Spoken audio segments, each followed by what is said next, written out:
en welkom bij Boeien. Mijn naam is Paula en ik ben vandaag in Kessel, want op 5 juni is het de dag van het kasteel. Dus ik dacht, ik ga zo'n kasteel eens bezoeken.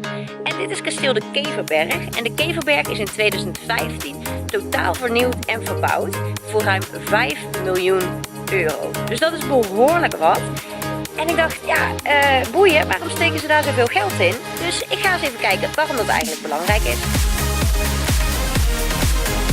Ik ben hier met Francine van Kessel in kasteel de Keverberg. Het kasteel, heel mooi gebouw, maar waar werd het vroeger nu eigenlijk voor gebruikt? Nou, het allereerste begin van het kasteel, dat was de toltoren. Dus toen had het echt de functie dat er tol werd geheven vanuit dit gebouw. En later is het door heel veel verschillende families bewoond. En het is zelfs ook nog gebruikt door de zusters. Het is een pensionaat geweest. Er hebben hier schipperskinderen gewoond. Dus echt een hele rijke historie. Ja, drukke boel. Ja, Leuk. zeker. Maar wat wordt nu nog eigenlijk in het kasteel gedaan? We hebben uiteraard de toeristen die het kasteel komen bezoeken en die hier rond gaan lopen en kijken wat er allemaal te ontdekken is. We hebben heel veel feesten, bruiloften en we hebben de zakelijke markt. Dus we hebben congressen, vergaderingen, personeelsfeesten. Francine, in 2015 is hier voor veel geld verbouwd aan dit kasteel. Wat boeit dat eigenlijk? Waarom is dat belangrijk dat het kasteel behouden is gebleven?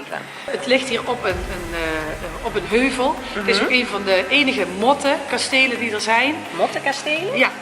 En dat die heuvel, dat noemen ze dus ook wel een motte. Ja, en alleen al om die reden en om de hele rijke historie mag dat natuurlijk niet verloren gaan. Wat voor mensen hebben hier gewoond? Nou, de laatste bewoner is misschien wel leuk om te vertellen. Dat is baron Frits. Nou, een baron, een hele moeilijke man. Hij heeft hier als laatste gewoond en ja, misschien is het leuk om als je dadelijk in de kelder rond gaat lopen, dan zie je een leuk verhaal over deze man. Nou, dan gaan wij zo even op zoek naar baron Frits. Er zijn hier allemaal van die kleine trappetjes. En misschien wel leuk om te weten, want de trappen van een kasteel, die draaien altijd. Dat is dus dat de mensen die van buiten het kasteel afkomen, zoals wij nu doen, als je dan met je zwaard wil slaan, dan sla je dus tegen de muur. En de mensen die van binnen in de kasteelgang kwamen, gaan we even zo staan. Hier heb je dus, door die ronding, heb je dus fijn ruimte om met je zwaard te slaan. Leuk toch? Ik vind dat een leuk beetje. Ja, dit is dus baron Frits. Nou jongens, en hier heeft hij dan in gelegen. Hier hebben ze dus baron Frits in gevonden. En dat was best wel een hele ontdekking, want het is pas in 2014 gebeurd.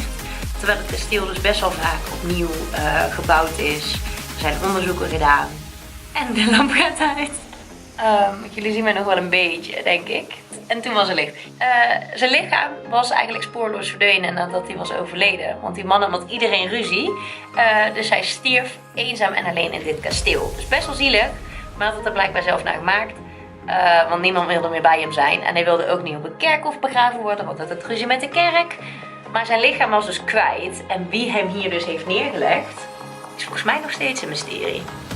Oké, ik heb me net eens laten vertellen dat hier dus een van de oude bewoners is verdronken in de Maas.